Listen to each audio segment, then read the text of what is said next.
Paliwanag kasi ito ang batas o malinaw. Article 59(2). O tama ka, inaresto mo. O ano dapat ang gagawin mo, Torres, pagka-aresto mo? According to the ICC statute, dadalhin mo dapat si Duterte sa harapan ng competent judicial authority.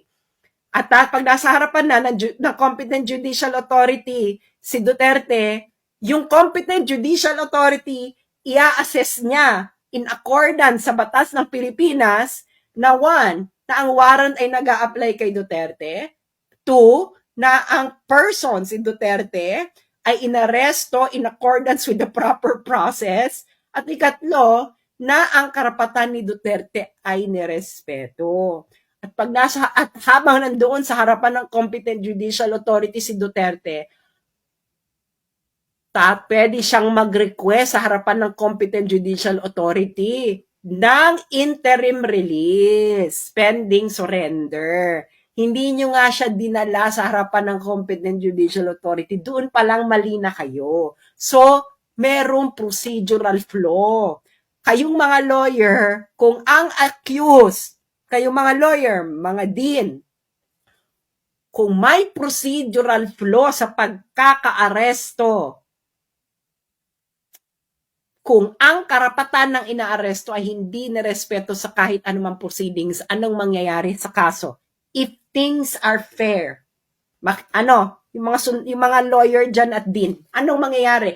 If things are fair, kung ang rules mismo ng ICC ay hindi sinunod, di ba, malinaw dyan, dapat dadalhin mo sa harapan ng competent judicial authority si Duterte. Article 59(2). Kayo, napanood nyo lahat. Saan dinala si Duterte? Dinala ba siya sa harapan ng, dinala mo ba, Torres, sa harapan ng competent judicial authority si Duterte pagka-aresto mo?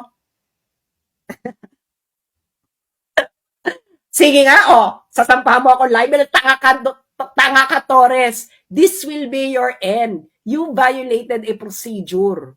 Ay, katampakan ka ng kaso dyan. Hindi mo din hinarap sa competent judicial authority. Malinaw, ordinary meaning ng law. Ordinary meaning ng language lang tayo dahil malinaw ang batas. Ang sabi ng batas, pagka-aresto mo, Torres, brought promptly. Ang sabi pa, brought promptly. Ibig sabihin, pag-aresto mo, hindi ka na pwede magpabanjing-banjing, Torres. Dapat dadalhin mo na kagad si Duterte sa harapan ng competent judicial authority. Ginawa mo ba, General Torres? Kayong mga pulis na nakikinig dito, malinaw ang batas, basahin ninyo. Siguro marunong naman kayo magbasa, kayong mga pulis na nakikinig dito, mga sundalo. Anong sabi ng batas? Pagka-aresto, the person arrested shall be brought promptly before competent judicial authority ng custodial state. Sinong custodial state? Pilipinas. Sinong competent judicial authority ng Pilipinas? Sino? Mga sundalo na loyal sa Constitution. Anong sinasabi ng Constitution kung nasaan ang judicial power ng Pilipinas? Nasa Villamor Air Base ba?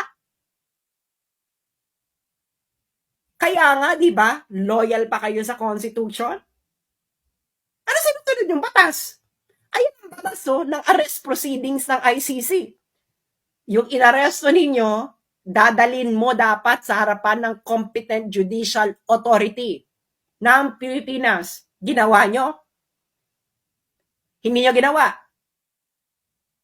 Anong Villamor Air Base? Nasaan ang judicial authority ng Pilipinas according to the Constitution na dapat loyal kayong mga sundalo at pulis? Nasa judiciary. Nasa ng venue ng judiciary? Nasa Villamor Air Base? Wala. So hindi na kayo loyal sa Constitution. Tama?